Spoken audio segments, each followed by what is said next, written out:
Okay, good morning. It's wonderful to be back in Riverdale and back learning in person and live. And so it's nice to see everybody, and we will get started. We are near the bottom of Nun Bet Bet. I'll share my screen, and we are before getting back to today's daf. When you're halfway around the world, literally, and teaching after a full day of meetings, I realized that I may not have been completely clear in yesterday's daf about the discussion of things that are causing tuma to be transferred. And I may have accidentally referred to things as tahor, and indeed sometimes we'll refer to things as tahor when the items themselves are not tahor, in the sense that if somebody were to touch them, they would become tameh, or lift them, they would become tameh. But with the tumas of maga masa, but if you were to be in an ohel with them, then you would not become tameh. So you would remain tahor in that situation. And so I may have been unclear about that. So I wanted to just clarify that as an important point. So that's point number one that I wanted to raise. Okay, so now turning to today's daf, the Mishnah that we learned on Memtet, Amabet, detailed different ways that a Nazir could become tameh and have to shave during the tahara process. So as we begin today, we were going to focus on three of the items listed in the Mishnah. Numbers 1 and 2 are the spinal column and the skull, and number 3 is a half a kav of bone. So any of those, let's just begin. Our central question yesterday was whether the first two items, namely the spinal column and the skull, was that a single combined item that you needed to have both the spinal column and the skull, or was that two separate items of a spinal column and a skull? And we actually were unable to come to a conclusion. And so as a result, that ambiguity will carry over into today, and I will be ambiguous in my language. But the point is that let's just for the moment assume that either of them is sufficient.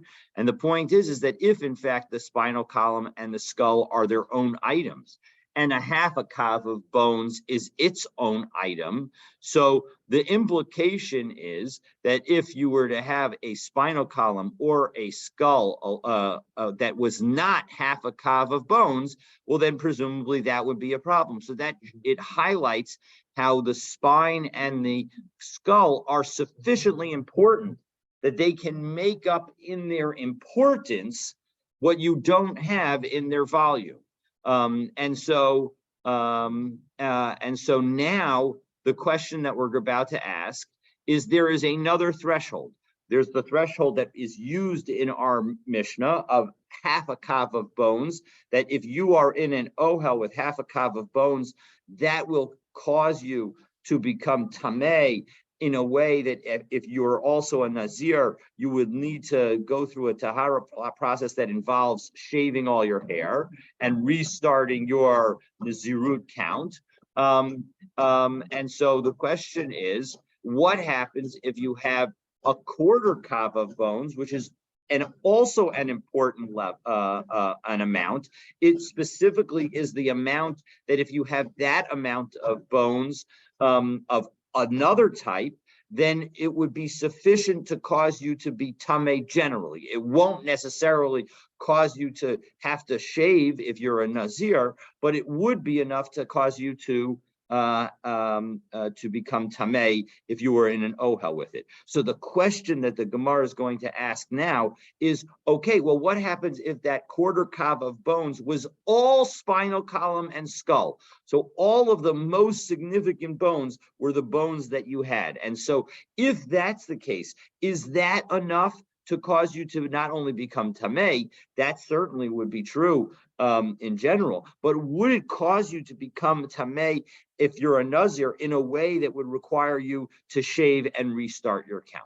That's the question. And the key to understanding this is to recognize that we now have identified two concepts of thresholds for becoming tamei. There is one threshold for just becoming tamei generally, and there's a second threshold for becoming tamei as a Nazir that requires you to restart. If when it comes to a container of bones, if that container of bones, and we will see that in the end it's really bone powder that we're talking about, that it's crushed bones, that if in fact that container of bones is a quarter kav, that's going to be enough to cause you to become tamei if you are in the same building structure with it.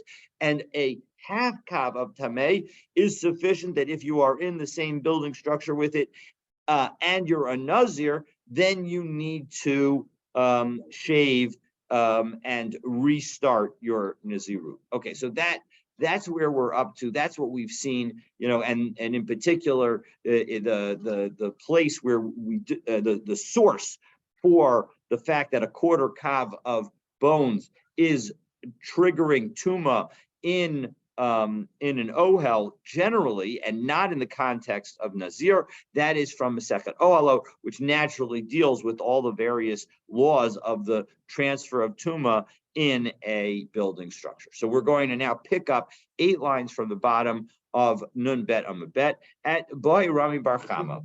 Yes. Recognize. Oh yeah, look at that. Yeah, that's I see that we've got a picture of Rabbi Weiss in the newspaper. So thank you for sharing that. Okay, so here we go. So, Boy Rami Bar Chama. Rami Bar Chama wanted to know, Rova Atzamot min hashidra u'gugolet mai. So what happens if, again, the quarter kav, which is sufficient to cause a tuma in an ohel in a general context, if you have that amount of bones, but it's all spine and skull, so does that boost it up? Because when we say that a half kav is sufficient to cause tuma that is going to create a Nazir, to force a Nazir to have to shave and restart their count, is that just when it's from other kinds of bones? But when it comes to the skull and the spinal column and the skull, which are much more important, and therefore you can trigger tuma at a lower level, afilu rova, do we say atzamot? Do we say that even a quarter kav of atzamot will be sufficient? Odil maloshna, or do we say that maybe there's no difference? And Tosos picks up in the second to last Tosos on Unbed, mi amrinan, do we say kikitani b'maslisin, that when we learned in our Mishnah the chatzi kav atzamos the nazir megaleach, that a Nazir is going to have to shave if he's in the presence of a half kav of bones in the same ohel. Could go into asi misharev. Is that only when it's talking about other types of limbs? Could go in mirov habinyan o haminyan, or when you have the majority of the formal structure of a human being, or a majority of the count of bones.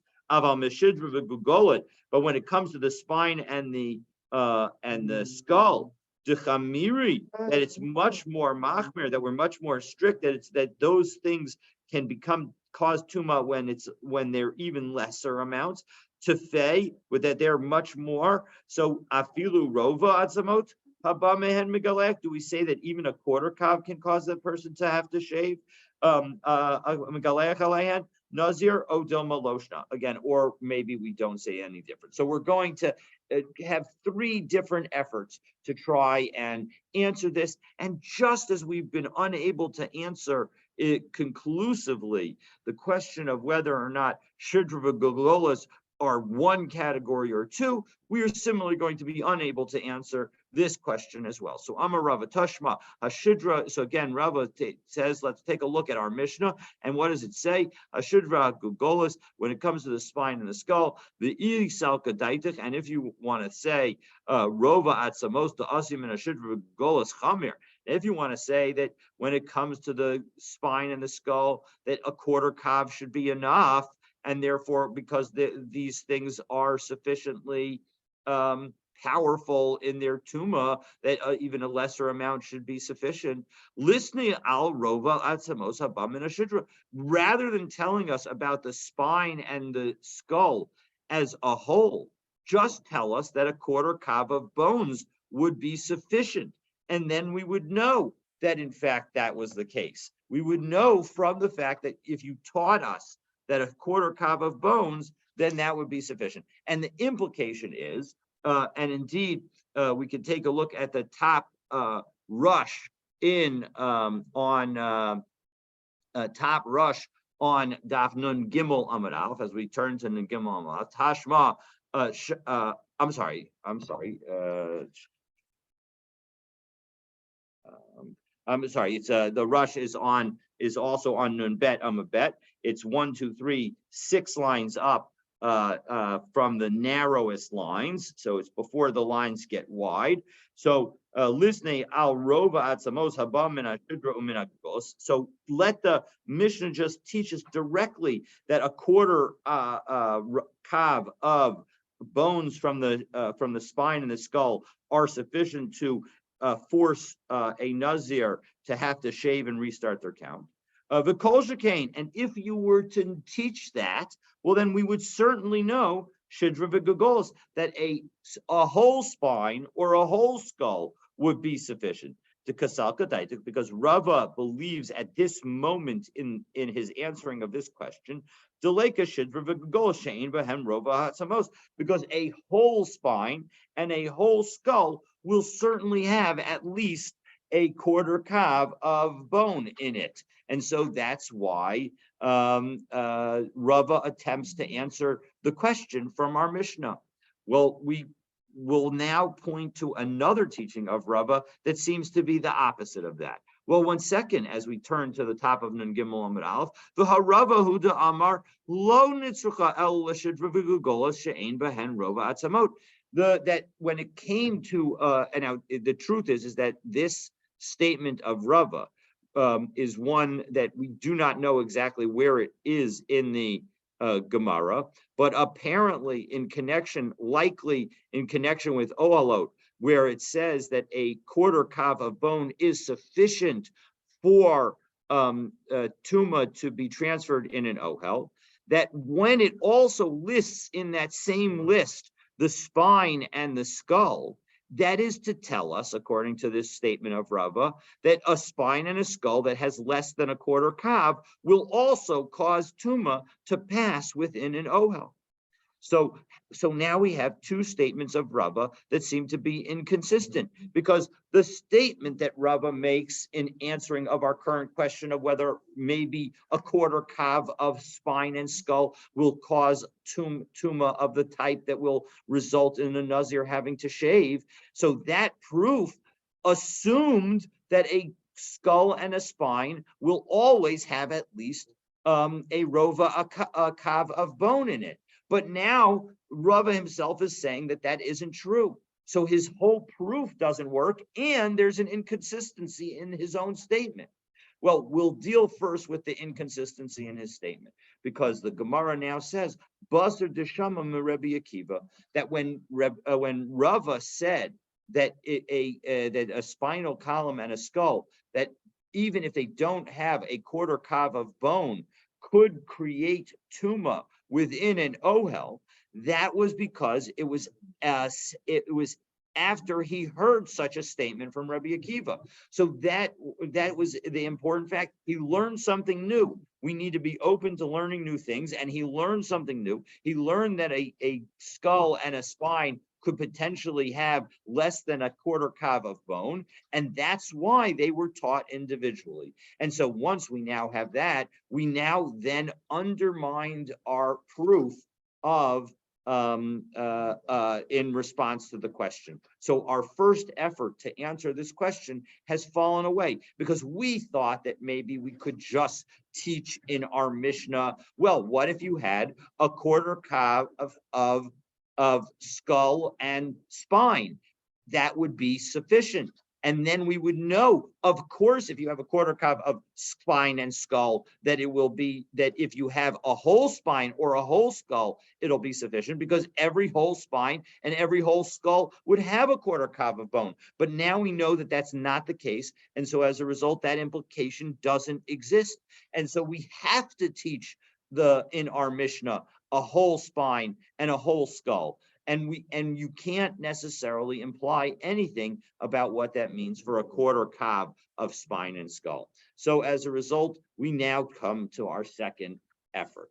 So Tashma. So now we come to the second effort, and we are going to quote the Shammai statement that we quoted yesterday in a longer brisa. So Shammai Omer etzem echad min shedra omina gegoleth, that even just one bone from a spine or a skull is sufficient to convey tuma through an ohel.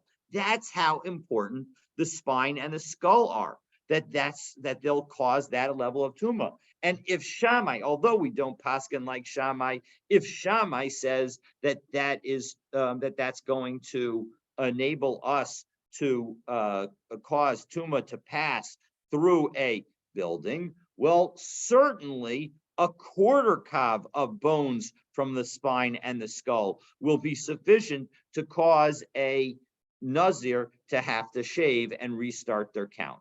So you can imagine very easily the Gemara's response. And the Gemara's response is, Shiny Shammai de Machmir Tvei, that maybe Shammai is different and that he is just very, very strict. So because it is you cannot tell me what the halacha is according to somebody else by telling me what the halacha is according to somebody who is more strict. As the Rush puts it, well, actually, let's take a look at both the Rush at top two Rush at the top of Nun Gimel Amud Aleph. So Tashma Shammai Omer Afilu Etzem Echad Min Shidra O Mina Gugolet. Miklal, what is the implication of Shammai's statement? The implication is the Rabbanan Depligi Aleha, the rabbis who argue on him, Islahu, they would say, Derova Atzamot, that at least a quarter kav of those kinds of bones, Haba Mehem, that would come from the spine and the skull, Tameh, they would cause Tuma, and specifically tuma of the sort that would cause a Nazir to have to shave and restart their count for Nazirut. Because if in fact that was not the case, well then tova, we would end up creating an even bigger machlokes, and we try to narrow the scope of our machlokot as much as possible. But we answer umashani shiny Shammai demachmer. Aval Rabbanan la'olam emelach chatzikav. But no, maybe the rabbis would really say that a chatzikav is the right level. So again, our effort number 2 has failed. Well, now we take effort number 2 and we twist it around and say, well, okay, well, now maybe we can say the opposite direction, that it proves the other way. Well, livshot mina time as we jump back into the Gemara, and we are now on the 1, 2, 3, 4, 5, fifth line, second word, third word on the line. Livsho mina taima de Shammai de machmir. So now let's say that given that Shammai is machmir, hala rabbanan ad deika chatzi kav atzamot. That so it must be that the rabbis need to say that until you have a half kav, even of spine and skull, it will not, until you have that amount, it will not cause tuma. And so only when you have that amount will there be tuma, even if it's the spine and the skull. And so that shows that the answer is you need a half kav, God bless you. So dilma ad kan lo pligi rabbanan alei de Shammai. So the answer is no, maybe in fact the rabbis don't have such a big disagreement. They only disagree with Shammai saying one bone. But maybe even a quarter kav of atzamot, namely of the skull and the spine and the skull, maybe that would be sufficient. Afilu Rabbanan Modu, they would agree that a spine and skull are sufficiently strict, and therefore even a lesser amount would be good. And so we have tried in 3 different times, twice to say that that maybe they would all say that we should rule that a half kav is what you need, and once to try and say that a quarter kav is what you need. And the bottom line is that we are unsure as to how much is necessary. Okay, so now the Gemara turns to consider the difference in volumes between our Mishnah and a Mishnah in Ohalot. Now, again, as I mentioned in the introduction, our Mishnah says that you need a half kav of bone in order to cause tumah of the sort that causes a Nazir to have to shave their head and restart their count of Nazirut, whereas in Ohalot, a quarter kav is sufficient.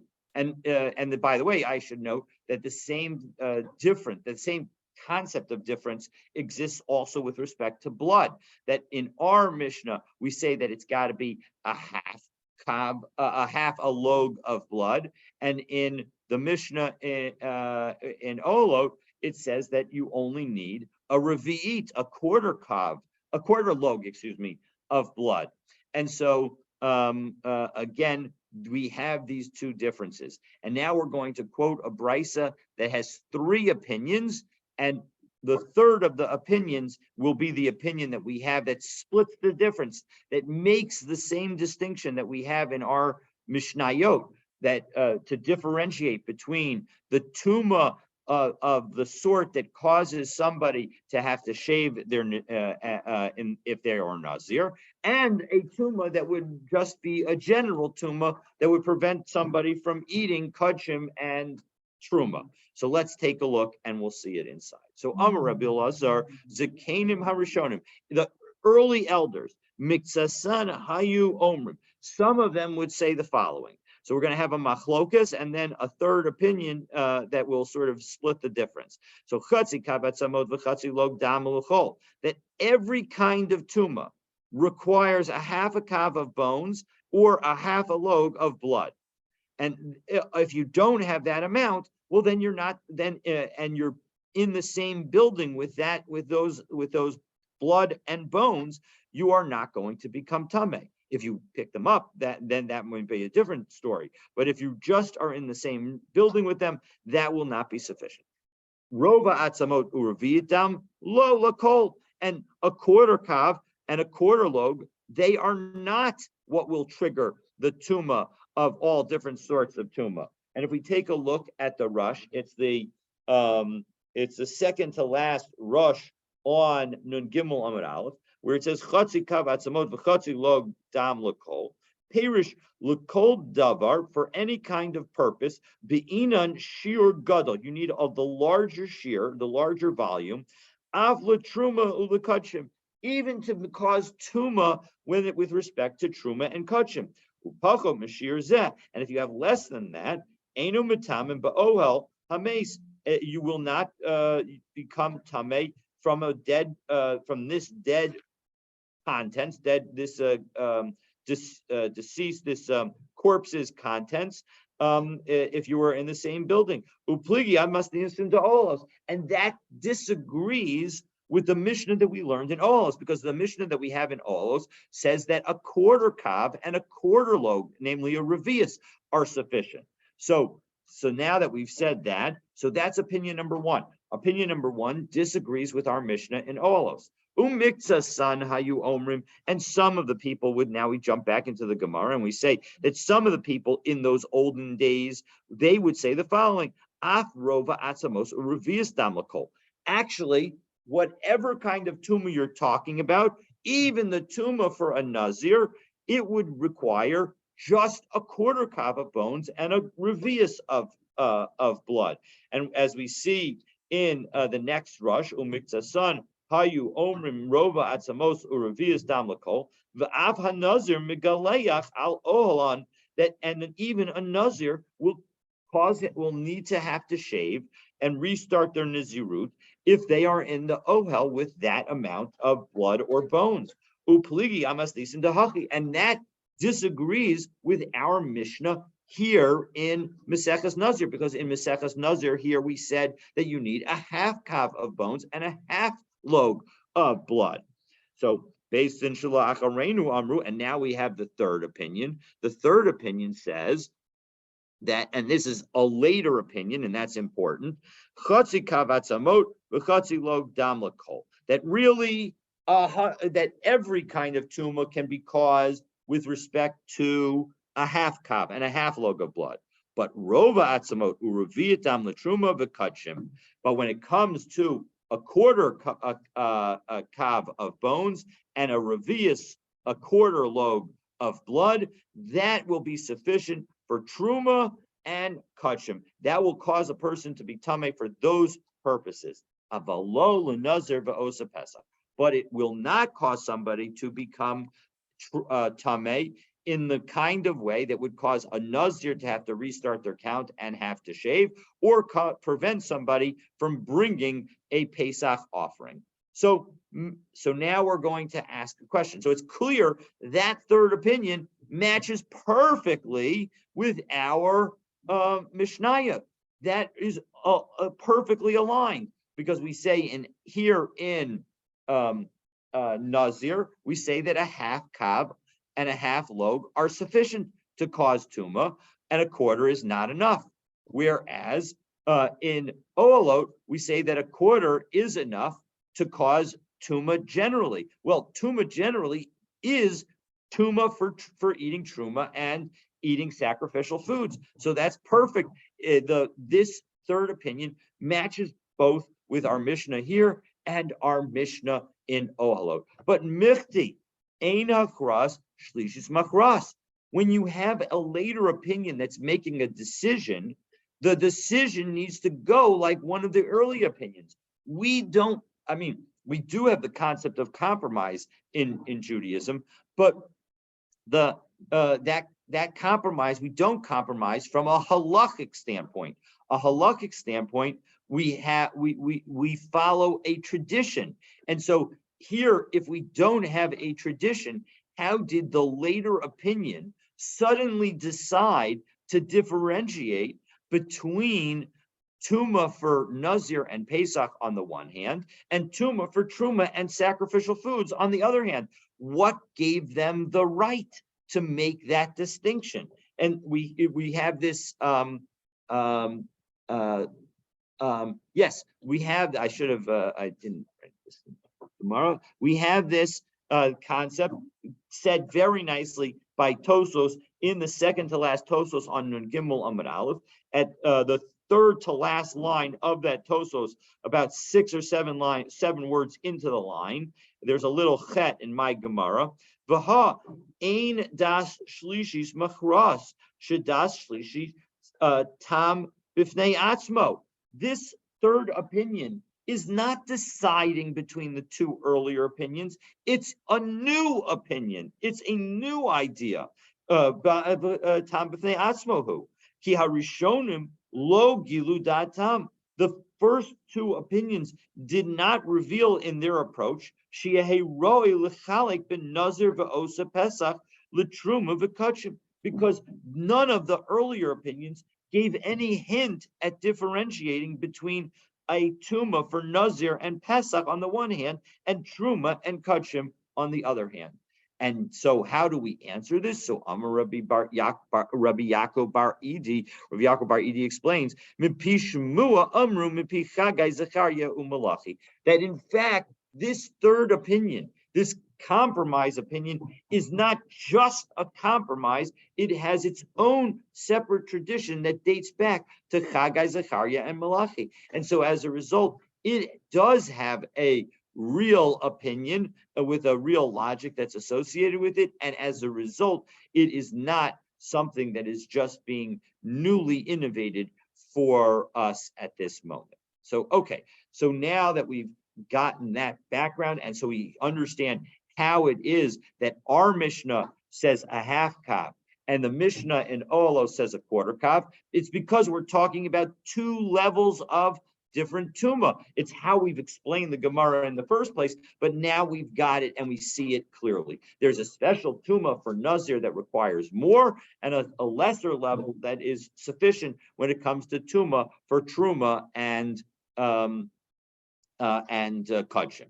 Okay, so now the Gemara is going to note something interesting that we saw in our Mishnah. The Mishnah, again, on Nuntet Amud Bet, as I turn back to it, said the following. Said, I'm just going to get the page. So it noted, it began, Al elu tumaot hanazir megaleach, that these are the tumah that cause a nazir to shave. And then it ended, then it had a whole list of different things. And then it said, Al elu hanazir megaleach. These are the things that the nazir needs to shave for. So why did it need to do that twice? And what does that teach us? So that's what the Gemara is going to do now. And so as we pick up with the two dots at the, just before the two dots, 4 lines up, Al elu hanazir megalech, we quote the end of our Mishnah. So Al elu dereisha,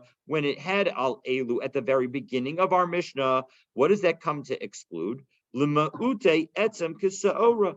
It tells us that when you have a bone that's the size of a barley grain, well, that's not going to be sufficient to cause one to become tameh of the type that would cause the nazir to have to shave.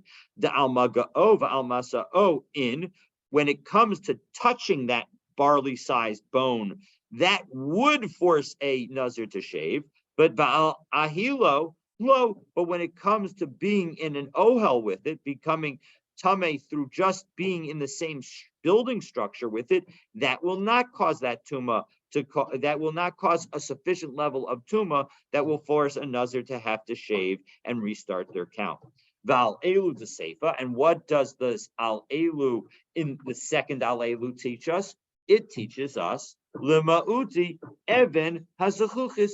It comes to tell us, well, the even zachuchis. What's a zachuchis? So zachuchis is the root of it apparently is from the word schach, that this even that is hanging over the Rishus Harabim, and if somewhere in that under overhang, or there, and there, of course, there are, because we're talking about stones, we're talking about multiple overhangs, because all the stones will stick out from the wall a little bit, and so now you have different stones, and you know that somewhere under some of those stones is a deceased body, and now the Nazir has walked underneath them, that is not sufficient to cause the conveyance of Tuma for a Nazir to have to restart their Nazirut, even though it would be sufficient to cause the Nazir to not be able to eat, if he was a Kohen, to not to be able to eat Truma and Kudshim. Okay, so those are the two things that we learn as a result of the Al Elu, the repetition of Al Elu. And just as background, the reason that Al Elu tells us something is because the Gemara didn't need to say that. If the Gemara just gave you the list, then you would know what the list was for, and of course everything else would be distinguished. The purpose of using that language, that it's these specific items, is to emphasize that there are some things that you might have thought would be in the list or are in some related list, but are not in this list. And so that's why we have these two exclusions as a result of the repetition of Al Elu in our Mishnah. Okay, so now we go to the reference to Chatzi Kav in our Mishnah, and the Gemara distinguishes the between the language of a half a kav of bones and the reference to a barley-sized bone that we have, both being from our Mishnah. So that seems a little bit odd. So Chatzi Kav Atzamot, when it comes to as we say, include Nun Gimel Amud Aleph, we are going to quote from our Mishnah when it comes to a half kav of bones. So Chatzi Kav Atzamot, what's the implication of that? Chatzi Kav Atzamot in, as we turn to Nun Gimel Amud Bet, Rova Atzamot lo. If you have only a quarter kav of bones, that would not be sufficient to cause the level of tuma that would require a nazir to have to shave. But we have a different statement in our Mishnah. It refers to Rova Atzamot. I'm sorry. Hechidami. So what kind of quarter kav are we talking about? Ilema de isbahon atzamot kisaora. Now, if you say that there are bones in this quarter kav of bones that are the size of a barley grain, well, then tepuk le mishum etzam kisaora. Well, then they fall into the category of a barley-sized bones. So ella de ikmaf akamuche. So when we are talking about either a quarter kav of bones or a half a kav of bones, we have to be talking about essentially a bone powder where it is like flour. So that's an odd thing to think about, but that's what we have to be talking about, because that is why we have separate categories of a quarter or half kav of bone on the one hand, and a bone the size of a barley. Certainly a quarter or half a kav of substance is significantly larger than a one barley grain. So as a result, now we can understand a barley grain is when you're talking about whole bone, and a half or quarter kav of bone is talking about powdered bone, where there is no bone in the powder that is larger than a grain of barley. Okay, so now that we've explained what we're talking about when we talk about the half a kav of bones in our Mishnah, so now we go on to talk about the Evarim. We said that al Aver min hamet val Aver min hachai sheyesh alein basar karoi. If they have a sufficient amount of flesh on them, then a limb, whether the limb is from a living person or from somebody who has died, if that amount of flesh is sufficient that for whatever is missing, if it was on the person, they would be able to heal themselves. So we're talking about a more like a wound kind of situation. Well, then that would be a sufficient amount of flesh to cause the tumah that when it's on the limb, cause the tumah that forces a Nazir to have to shave. So, ein aleim bazar karoi mai. What happens if there isn't enough bone flesh on those limbs? Well, the natural implication is to say exactly what Rabbi Yochanan is about to say. Rabbi Yochanan Amar ein Nazir megaleach aleihen. The Nazir doesn't have to shave as a result of being in an ohel or even touching or carrying them. And with Reish Lakish, Reish Lakish says, no, ha-nazir megaleach aleihen. Yes, it's true that a Nazir will not have to shave if he is in the same ohel with such a limb, but if in fact he actually were to touch or carry the limb, well, then that would cause such the Nazir to have to shave and restart their Nazirut. So Rabbi Yochanan Amar, so now we explain the two opinions. Rabbi Yochanan Amar Eina Nazir Megaleach Aleihen. Rabbi Yochanan says that the Nazir doesn't have to shave even for touching or carrying. Dehakatani Bereisha, because we learned in the beginning of our Mishnah, Al Aver Min Hamet Ve'al Aver Min Achai, that these are specifically the things that will cause tumah. So anything that's less than that, Sheyesh Aleihen Basar, that it has to have sufficient flesh, then karoi then it will be cause one to the Nazir to have to shave. Aval ein aleihen, but if you did not have that amount, then it would not be sufficient to cause the Nazir to have to shave, no matter what, whether you're talking about ohel, touching, or carrying. All three would be covered. Rabbi Shimon ben Lakish Amar Megaleach. Well, Rabbi Shimon ben Lakish says, no, you do have to shave. Why? Midelo Katani B'Seifa. Because the next part of the Mishnah, which I believe we will cover tomorrow, let me just double check. Yes, we'll cover it tomorrow, God willing. So that Mishnah, which says that the following items do not cause tumah, does not list a limb with insufficient flesh. And so the fact that the limb with insufficient flesh is not listed in the second Mishnah implies that while a limb with sufficient flesh is listed in the first Mishnah, tells us that when there isn't sufficient flesh, we distinguish between when there is that between carrying and touching on the one hand, where carrying and touching would cause tuma if there isn't sufficient flesh, and being in an ohel where it wouldn't cause tuma on the other hand. So that's why it's specifically not taught in the second Mishnah. So that is Rish Lakish's logic. Okay, the Rabbi Yochanan. So according to Rabbi Yochanan, so now we've heard Rish Lakish's opinion that the key to understanding why he says what he says is because it isn't, because the next Mishnah, which lists the things that won't cause tuma that force a Nazir to shave, doesn't list a limb with insufficient flesh. So what does Rabbi Yochanan say about that? So Amar Lach, he would tell you, Kol Heicha Demashma Miklala, Lo Katani B'Seifa. Anything that is implied from our first Mishnah doesn't need to be taught and is not taught in the second Mishnah. So in second, if in fact everything that's implied from the first Mishnah is not taught in the second Mishnah, but when second, there are some things that are taught in the second Mishnah that would be implied by the first Mishnah. Because v'hachatzi kav atzamot, when it comes to the half kav of bones, we say in our Mishnah that you need to have a half kav of bones. Demash v'chatzi kav atzamot in rova atzamot lo, right? We say that if our Mishnah, which says that you need to have a half a kav, the implication of that is that a quarter kav is not enough. And yet, the Gatani B'Seifa Rova Atzamot, and yet we specifically learn that a quarter kav of bones is not sufficient for a Nazir to become Tameh. So why does it specifically tell us that? Well, Hasam, Ilav Rova Atzamot, I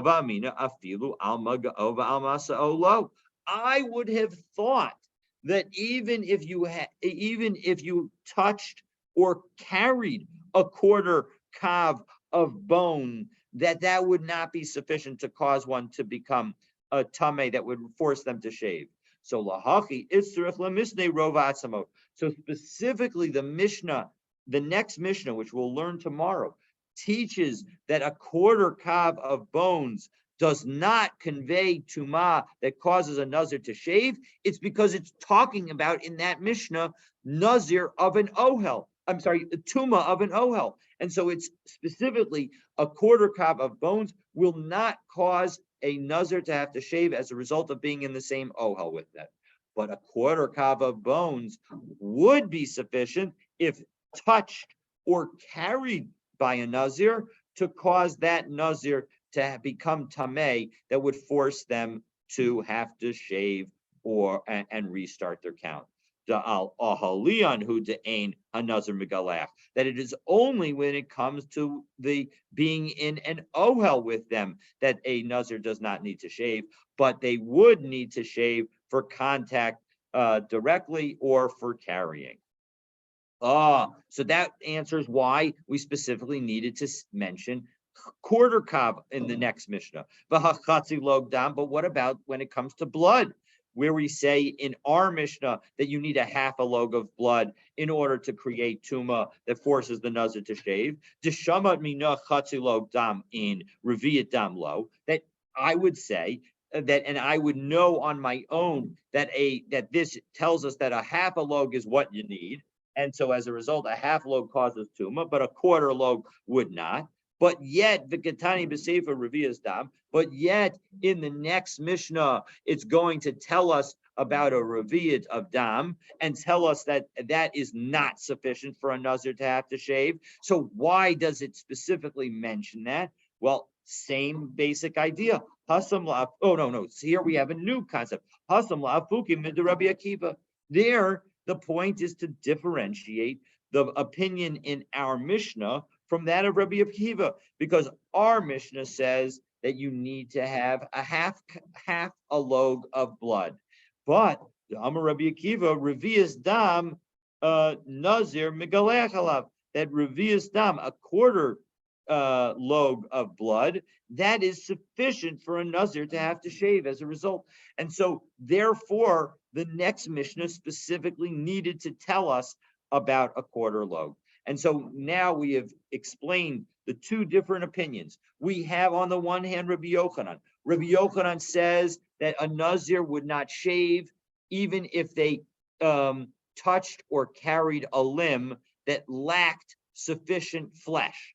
Whereas Reish Lakish says, when it comes to being in Ohel, well, that's where they when it has insufficient flesh, a limb will not trigger a Nazir to have to shave, but a Nazir would have to shave if he carried or he touched it.